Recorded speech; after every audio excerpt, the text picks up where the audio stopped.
আসসালামু আলাইকুম প্রিয় ভিউয়ার্স, আজকে আমরা যাচ্ছি আমাদের দুহার থেকে এবং নারিশা ঘাটে থেকে নন্দলালপুর চরের যে সৌন্দর্য সেটাই আপনাদের দেখাবো এবং পর্যায়ক্রমে কীভাবে যেতে হয়, কোথায় কত টাকা ভাড়া লাগে, কিভাবে যাবেন, ড্রোন ফুটেজ সহ আমাদের আজকে ব্লগ থাকছে। অবশ্যই সম্পূর্ণ ব্লগ দেখতে পাশে থাকুন এবং ভিডিওটি স্কিপ করবেন না। আমাদের যেই ট্রলার সেটা কিন্তু এখনও আসে নাই নন্দলালপুরের, এখান থেকে কিন্তু আরও অনেক জায়গায় ট্রলার ছাড়ে, কিন্তু নন্দলালপুরের জন্য একটা ট্রলার আছে। মনির ভাই যিনি ড্রাইভার, তিনি এখনও আসে নাই, আমরা জানতে পারছি। তো আমাদের জন্য আরও লোক দাঁড়াই আছে। অবশ্য আপনাদের ভিডিও পর্যায়ক্রমে দেখাবো নন্দলালপুরের সৌন্দর্য এবং আমাদের ড্রোন ফুটেজ সব মিলিয়ে আজকের ব্লগ।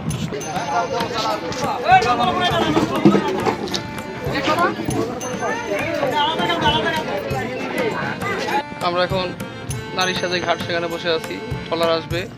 আমাদের গন্তব্যে যাওয়ার যে ট্রলারটা সেটা আসতে কিছুক্ষণ লেট হবে। সেই ফাঁকে নারিশা বাজার সহ যে ঘাটের অপরূপ দৃশ্য, যেটা উপর থেকে দেখলে কেমন লাগে, সেই ড্রোন ফুটেজ দেখতে থাকি। যদি কোনো তথ্য মিস করতে না চান তাহলে সম্পূর্ণ ভিডিওটি না টেনে দেখতে হবে এবং ড্রোন ভিডিওর পাশাপাশি থাকবে এই অঞ্চলের নানা রকম তথ্য।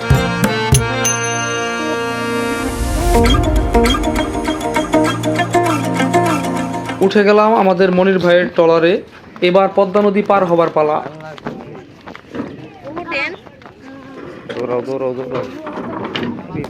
ট্রলারের যে মাঝি মনির ভাই, তিনিই কিন্তু ভাড়া তুলছে এবং জন প্রতি ভাড়া হচ্ছে মাত্র 20 টাকা।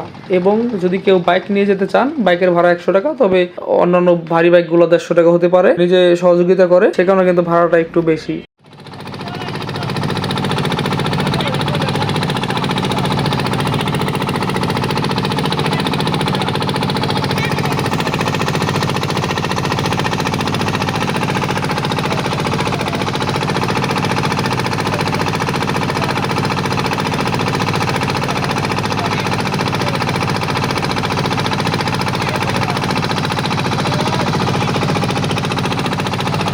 চলে আসলাম নন্দলালপুর ঘাটে।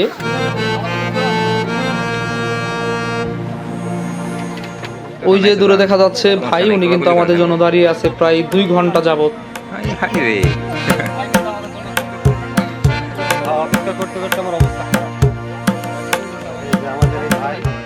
নারিশা ওপার থেকে নন্দলালপুর যে ঘাট সেখানে এসে পৌঁছাইলাম। লঞ্চ ঘাট যেমনটা থাকে অন্যান্য যেই লঞ্চ ঘাটগুলা, ভাবছিলাম হয়তো অনেকটা ওইরকম না হলেও হয়তো কিছুটা কম হবে, কিন্তু এখানে এসে দেখলাম লঞ্চ ঘাট বলতে ঘাট শুধু ঘাটই, এখানে দোকানপাট বা অন্যান্য ঘাটের যেই সেটা কিন্তু নাই। এবং কিছুক্ষণ হাঁটলে একটা দোকান পাবেন এখানে। হাঁটতে হাঁটতে আমাদের চোখে পড়লো সুন্দর একটি অপরূপ বাড়ি, যেটি দ্বিতীয় তলা বৈশিষ্ট্য, সনের ঘর, যেটি আমাদের গ্রাম বাংলার ঐতিহ্য। এখন যেটা খুব রিয়ার, দেখাই যায় না। তো আমাদের চোখে পড়লো এরকম সুন্দর একটা বাড়ি। বাড়ির প্রত্যেকটা অংশ কিন্তু সনের ঘর, মানে ঘরটা যেটা আছে সেটাও সনের, এবং যে বাইরে আরেকটা ছাপড়া ঘর আছে সেটাও কিন্তু সনের, মানে এই বাসায় বেড়া যে দিচ্ছে সেটাও কিন্তু সনের। খুব সুন্দর একটা বাড়ি।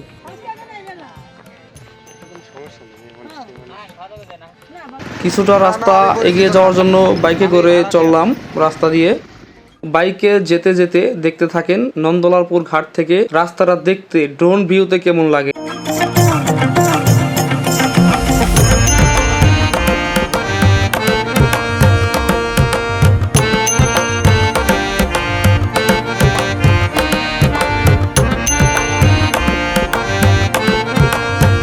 কিছু দূর বাইকে করে যাওয়ার পর দেখলাম বন্যার পানির জোয়ারে রাস্তাটি ভেঙে গেছে এবং ড্রোন ভিডিওতে কিন্তু দেখা যাচ্ছে রাস্তা ভাঙার সেই অংশটুকু।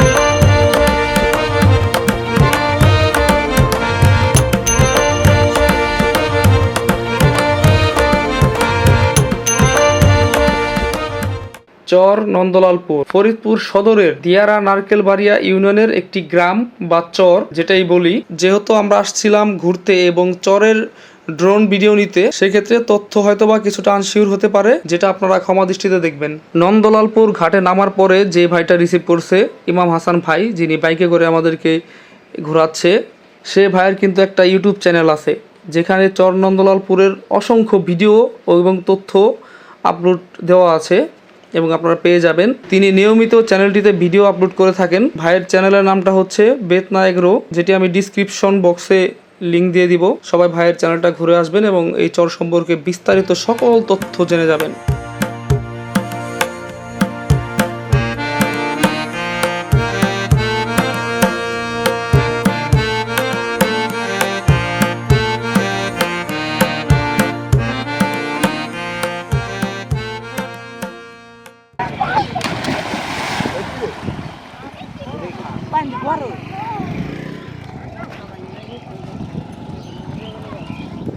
কি ভাই কেমন হলো? আইসা যদি রাস্তা ভাঙা আমরা আর যাইবো না। ওই যদি এখন ওই যে কাক পাইতেছে, কাক করে পম টম দিয়ে কিছু করা যায়নি। রাস্তা থেকে বাজার যাওয়া যেত, কিন্তু এই যে মাঝপথেই অনেকখানি রাস্তা ভেঙে গেছে, নতুন রাস্তা। তাহলে বাইক নিয়ে যায় তো, আমাদের বাইকও ওই যে চলে যাইতেছে, তো আমাদের কিছু করার নাই। এখন আমাদের বিকল্প যেতে হোন্ডা নেওয়া যাবে না, দেখি কি পাওয়া যায়। রাস্তা যেহেতু ভাঙা তাহলে বাইক দিয়ে যাওয়া যেত। হ্যাঁ, বাইক রিটার্ন। তো আমাদের এই যে ভাই আসছে, ভাইদের বাড়ি কি? তোমাদের বাড়ি এখানেই পারে না? ঠিক আছে, এখন নৌকায় যাওয়া লাগবে, কিছু করার নাই, বসে পড়ি। পরিবেশটা কেমন? অসাধারণ অসাধারণ। রাস্তা ভাঙা আরো বেশি ভালো হয়েছে। গ্রামীণ কোনো পরিবেশে আয় বলছি। তা না হলে তো এই হাঁটার যে ফিল্ডটা, কষ্ট তো আছেই, হাঁটতে তো কষ্ট, কিন্তু শরীরের জন্য ভালো। এই ফিল্ডটা কিন্তু আমরা পাইতাম না। রাস্তা ভাঙেও একটু নিজেদের জন্য অন্যরকম একটা অভিজ্ঞতা হইলো, সর্বশেষ ভালো আর কি। রাস্তা ভাঙা পার হবার পরই দেখা মিলল কিছু বসত বাড়ির, যেটা উপর থেকে দেখলে মনে হবে কোনো এক শিল্পীর তুলিতে সাজানো ঘরবাড়ি এবং গ্রাম বাংলার সুন্দর পরিবেশ। কিন্তু ভিডিওতে দেখতে গ্রামটা যত সুন্দর, কিন্তু তাদের জীবনযাত্রা কিন্তু এত সুন্দর না। যেখানে প্রতিনিয়ত কষ্ট করতে হয় বন্যার পানির এবং রোদের সময় প্রচন্ড রোদে, সাপ অন্যান্য পোকামাকড়ের, এবং হাট বাজারে যেতেও কিন্তু অনেক পথ পাড়ি দিতে হয় তাদের। এখানে ঘুরে যতটুকু বুঝতে পারলাম, এখানকার মানুষ কিন্তু পুরোটাই কৃষিকাজের উপর নির্ভর করে, এবং যেহেতু পদ্মা নদীর তীর ঘেঁষে, তাই মাছ ধরে জীবিকা নির্বাহ করে থাকে এখানকার অনেক লোকজন। এখানকার মানুষ সবচাইতে বেশি ভয় পায় নদী ভাঙন।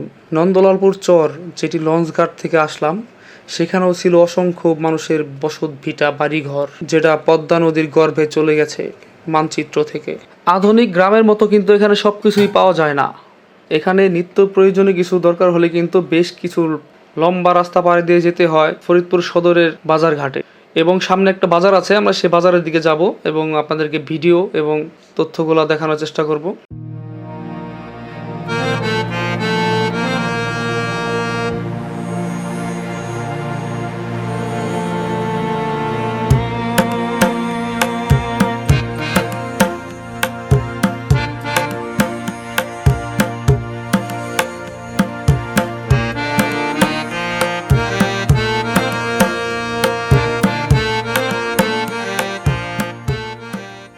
কিছুক্ষণ হাঁটার পর বাজারে যাওয়ার আগে আবার নৌকায় উঠতে হলো।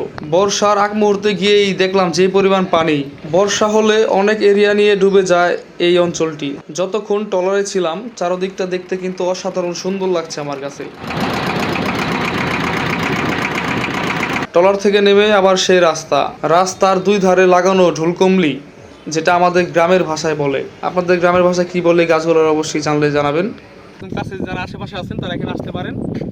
আইসা অন্তত গ্রামীণ যে পরিবেশ, গ্রামীণ পরিবেশ কাকে বলে সেটা এই এলাকা না আসলে, নন্দলালপুর না আসলে কিন্তু আপনারা বুঝতে পারবেন না। আমার কাছে যদিও কপি হইতেছে, বারবার কেস খুলাইতেছি, তারপরে আবার নৌকায় উঠতেছি।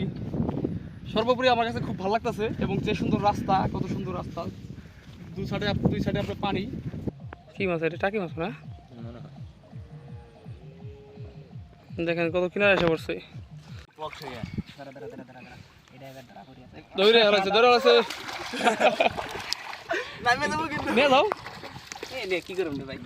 ছেড়ে দেন। দেখাও কি উপরে থেকে কেমন কি দেখায়, দেখো তোমার, দেখো দেখো আবার নিচা করো, দেখা পারো না। আমাদের হাতে ড্রোন দেখে আশেপাশে ছোট ছেলেরা কিন্তু দৌড়ে আসলো আমাদের এই ভিডিও দেখার জন্য। চলুন ওদের সাথে আমরাও দেখে আসি পাখির চোখে কেমন লাগে এই স্থানটি। নন্দলালপুর চরে আসলে সাঁতার জানাটা কিন্তু জরুরি। সাঁতার না জানলে পানিতে না নামাই ভালো।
এখানটা হাইটাই আসতেছি গ্রামীণ সুন্দর পরিবেশ, আর বিশেষ করে এখানে যদি এসে দেখে অবাক হইলাম, একটু ভয় পাইছিলাম ফার্স্টে।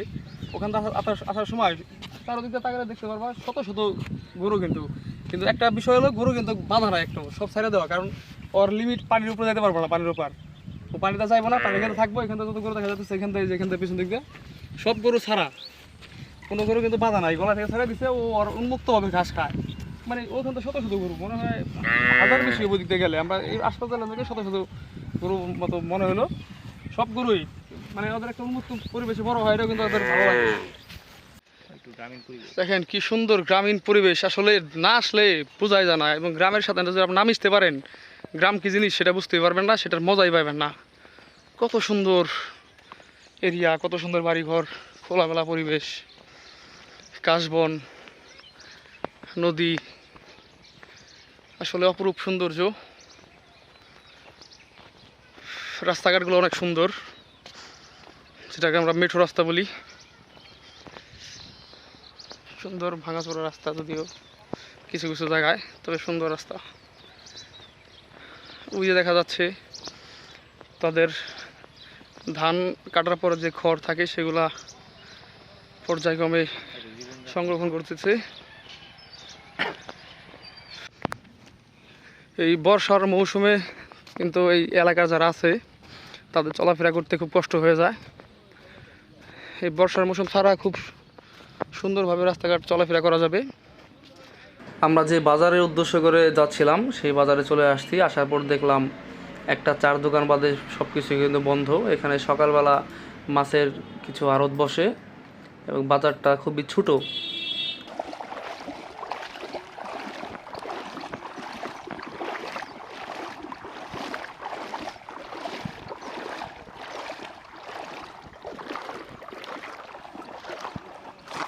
মাছও পড়ছে মোটামুটি। হ্যাঁ, যারা আসবেন এইসব নদীর পার ঘুরতে তাদের অবশ্যই সাঁতার না জানলে এই রিস্ক নেবেন না, যেদিকে রাস্তা সেদিকে যাবেন, কারণ এরপর কিন্তু অনেক মোটামুটি ভালোই গভীর। আমি সাঁতার জানি দেখে একটু আগে গেছি, যে সাঁতারে অত উঠতে পারবো। আর যারা সাঁতার না পারেন ভাই, দয়া করে তারা কিন্তু রিস্ক নেবেন না। ভাই বোন আপনাকে অনুরোধ, ঠিক আছে? অনেক দুর্ঘটনা করতে পারে। আর জানি ব্লগ করতে, হ্যাঁ আবার হাফ প্যান্ট পরে ভালো লাগবে, হয়ে গেলে লুঙ্গি পরে আওয়া দরকার।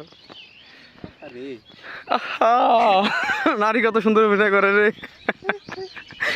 নারীর যদি হাতের দুধ কালামে দাও। এটা আমাকে করার কারণে আমাকে খুশি, আমাকে গিফট করছে। কয়েক খালি একটু পার করে দেন, বুঝে গেছে গা, বুঝে গেছে গা, দুধ ধরাই দিয়ে চলে গেছে গা। এখন উপর থেকে যে ভিডিওটি দেখছেন এগুলো বাজারের সাথে ঘরবাড়ি, এখানে বসতি একটু বেশি। ভিডিওটির টাইম বেশি হওয়ায় অনেক ভিডিও কেটে দেওয়া হয়েছে। যারা সম্পূর্ণ ভিডিওটি দেখলেন সবাইকে অসংখ্য ধন্যবাদ। একটি ভিডিও তৈরি করতে অনেক পরিশ্রম করতে হয়, তারপরও ভালো লাগে যখন আপনারা ভিডিওটি দেখেন। ভিডিওটি যদি আপনাদের ভালো লেগে থাকে নিশান বাংলা চ্যানেলটি সাবস্ক্রাইব করে দিন এবং আমাদের ফেসবুক পেজ ব্লগার মিলনটি ফলো দিয়ে রাখবেন। ধন্যবাদ সবাইকে, দেখা হবে পরবর্তী ভিডিওতে।